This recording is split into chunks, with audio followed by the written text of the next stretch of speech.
Hello!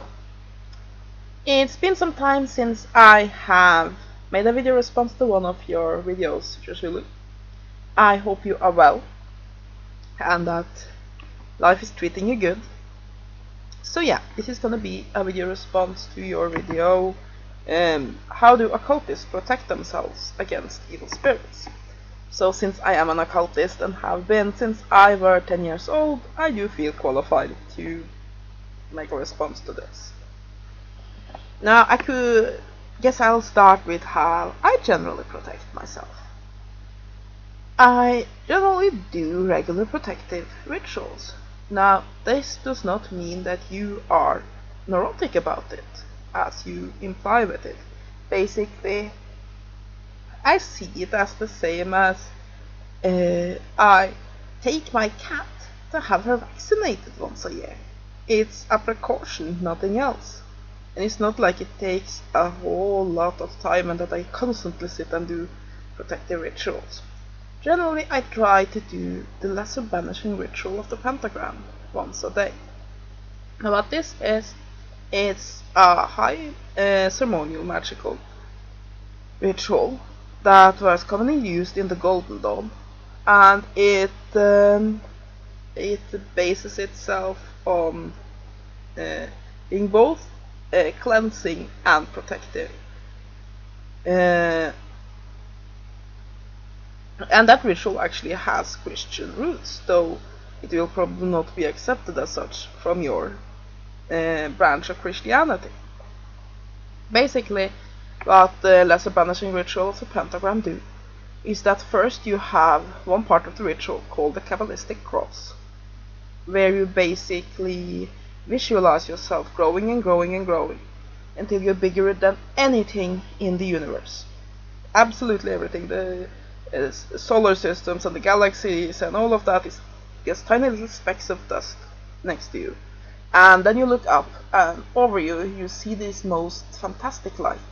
And you know that it is just a fraction of the light, because if you saw all of it, it wouldn't burn you to ash. And you draw that into your head. This is done alongside with chants. And you bring it down, and then see it going straight down into the ground as into infinity, and then out your right arm into infinity and out of your left arm into infinity.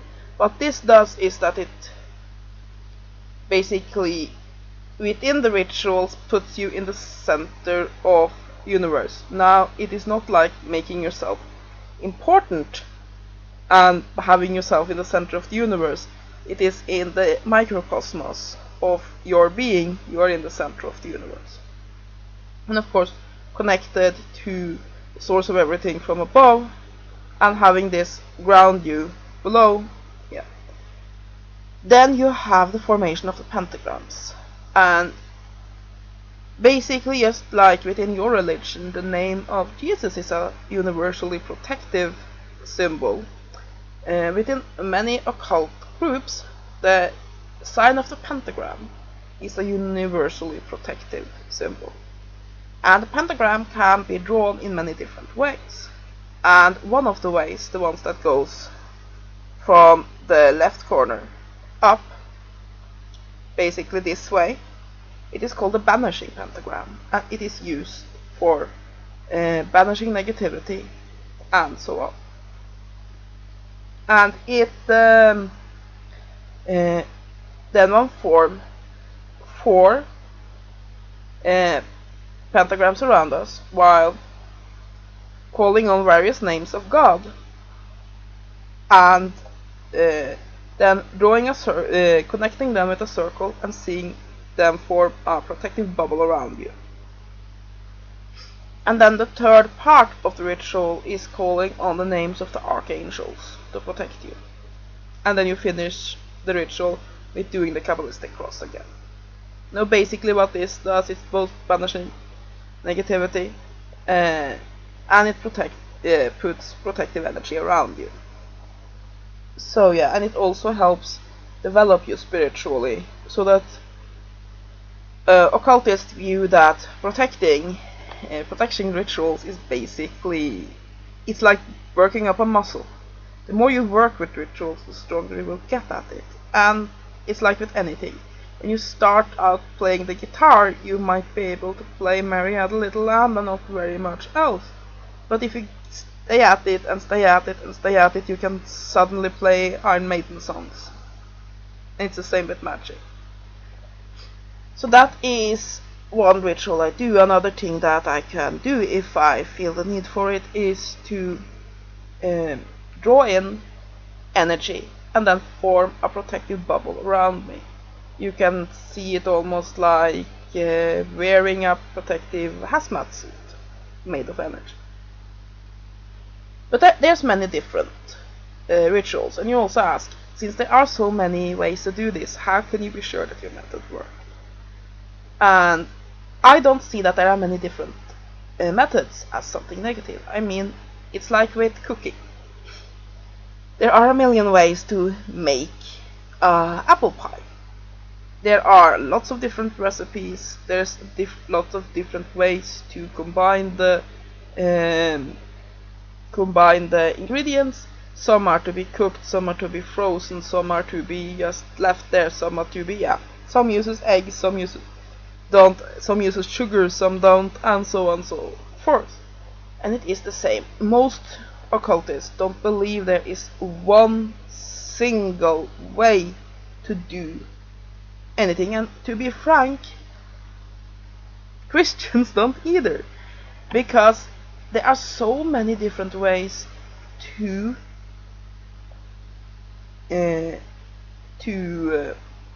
protect yourself in Christianity as well. Some will say the Lord's Prayer. You mentioned your friend who sung hymns. There are a lot of different ways, and a lot of different within the various Christian groups about how the name of Jesus should be invoked, and so on. There are not there either one single way to do things. And basically, so yeah, but again, back to how do we know it's work? We don't. And neither do you. Basically, and I mean no disrespect, but you have formed your belief around a book. Now for me, I could never just form my belief around a book, especially a book that has, if you put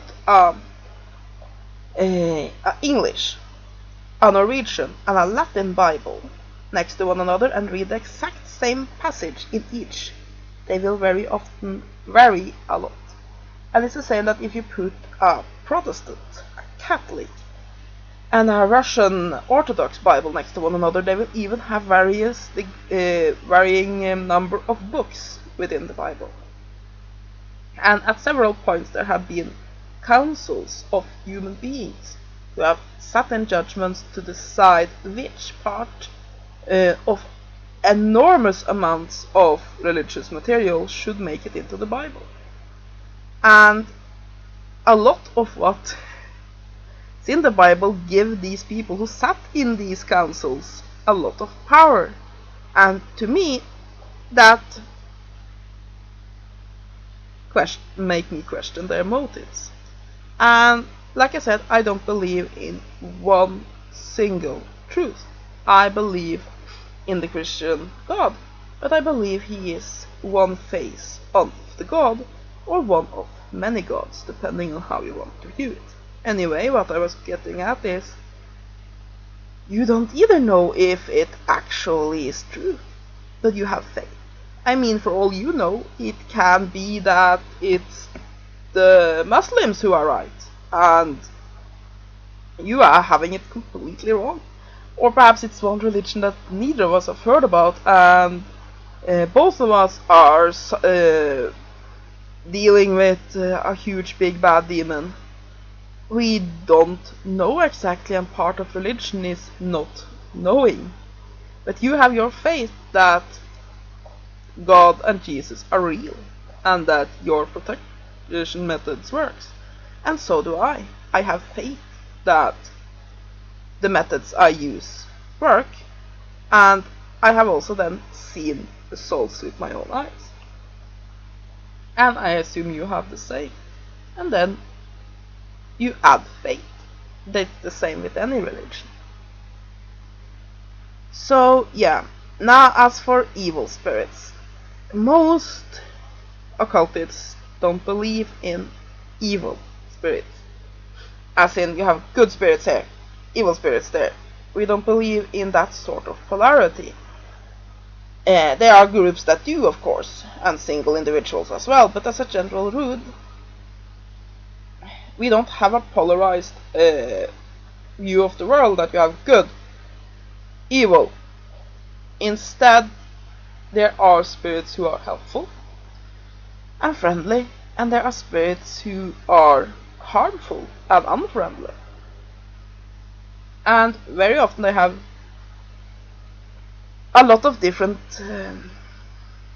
motivations, and you can't really call them evil. I mean, it is a wolf that protects its territory evil? No.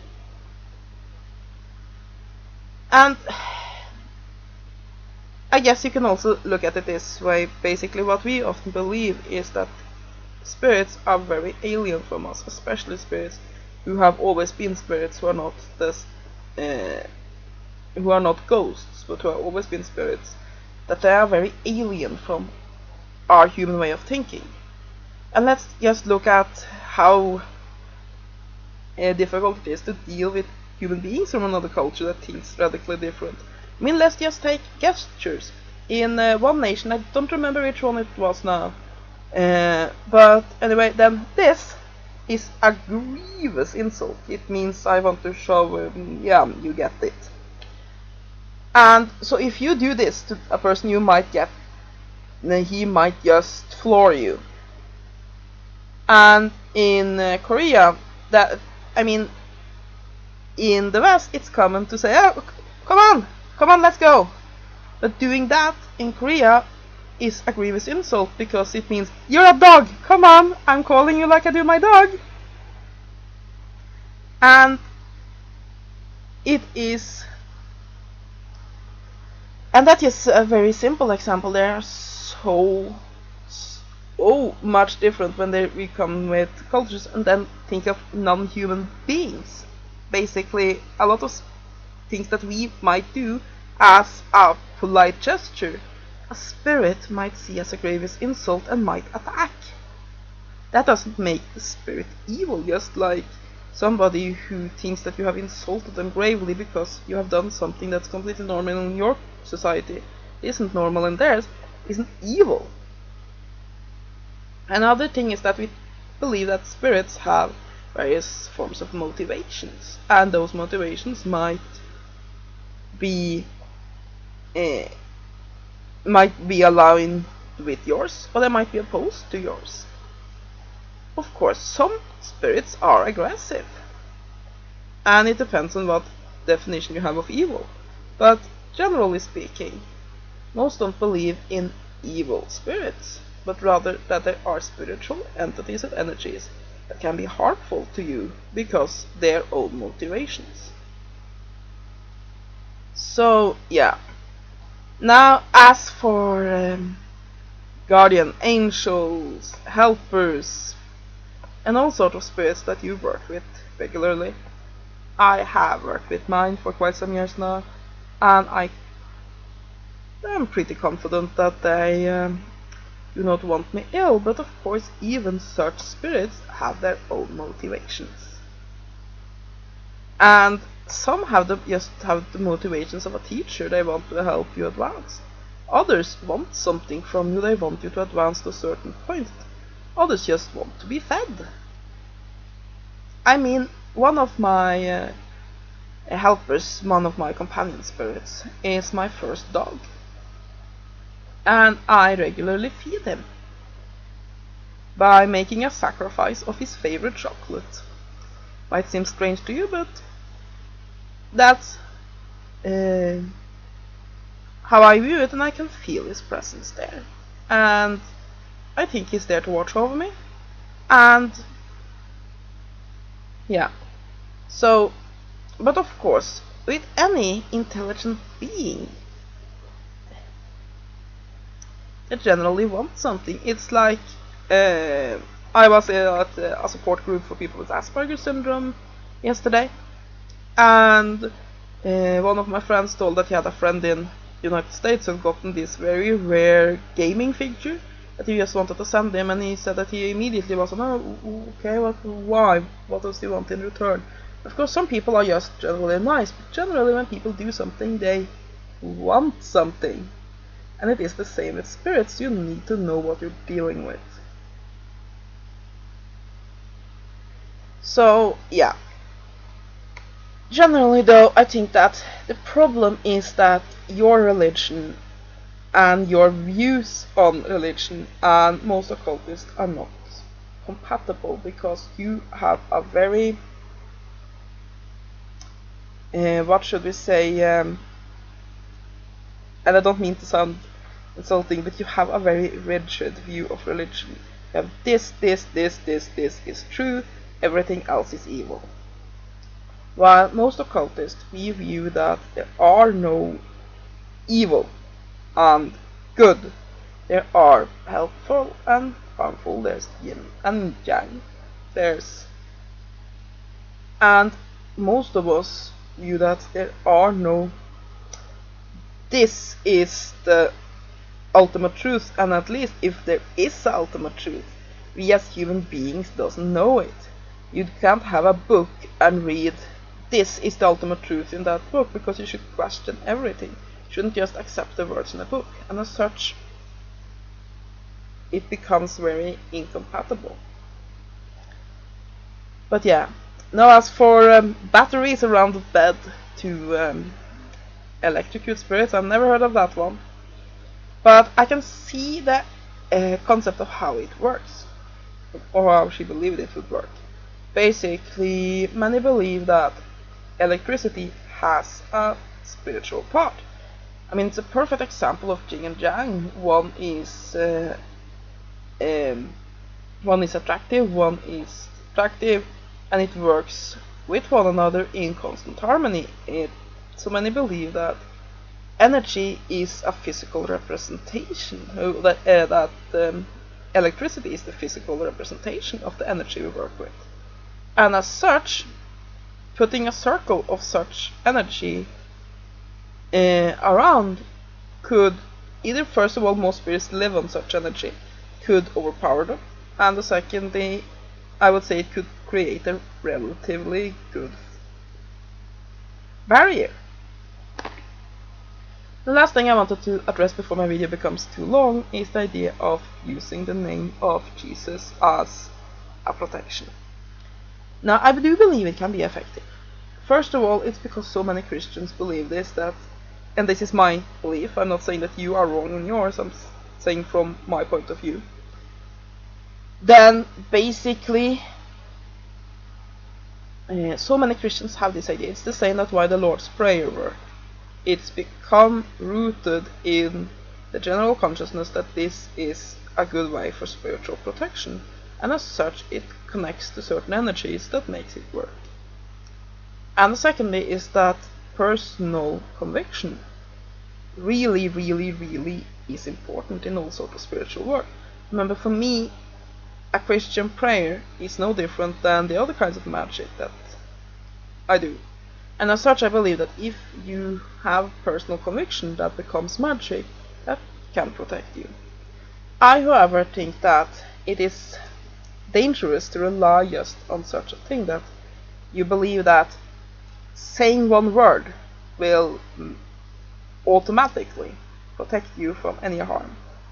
I believe that sort of can make you a lamb to the slaughter, because basically, well, it can work depending on the strength of your conviction.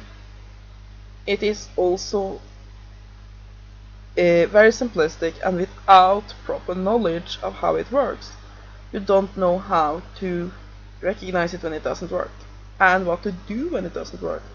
I mean, I have met quite a few Christians who have had to turn to the occult, because they have tried to call on the name of Jesus, they have tried to say the Lord's Prayer, and the problem still remains, because it's either too strong for this method, or they just don't know how to do it right. They don't know the workings behind it, so they cannot fully put intention behind it. So while I do understand why you add your warnings, I have to say that I have to add my own. That just expecting a word to protect you with no other knowledge and so on can be somewhat dangerous. I think it is a little bit the same as going out with mace in your pocket. Could the mace protect you? Yeah. But if you encounter somebody who are faster than you, they can take it from you and actually use it against you. So that knowing more ways to protect yourself, knowing which part of town to avoid, is just as important as having that mace. So yeah, it was my video. I hope you have enjoyed it, and I hope you will have a great summer. Blessed be.